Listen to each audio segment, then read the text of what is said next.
స్నేహం అంటే ఏమిటంటే పుస్తకాలు చెప్పలేని పాఠం అంట.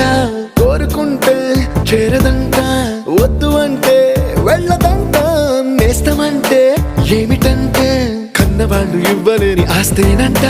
ఇస్తూ నీకై ప్రాణం పంచిస్తూ తన అభిమానం, నీలో ప్రతి ఒంటరి తరుణం చెరిపేస్తూ ఎన్నో వేల కథలు. అరే ఇంకో కథ మొదలు. छोटी छोटी छोटी छोटी छोटी छोटी बातें, छोटी छोटी बातें बातें, मीठी मीठी मीठी मीठी मीठी मीठी यादें, मीठी मीठी यादें यादें.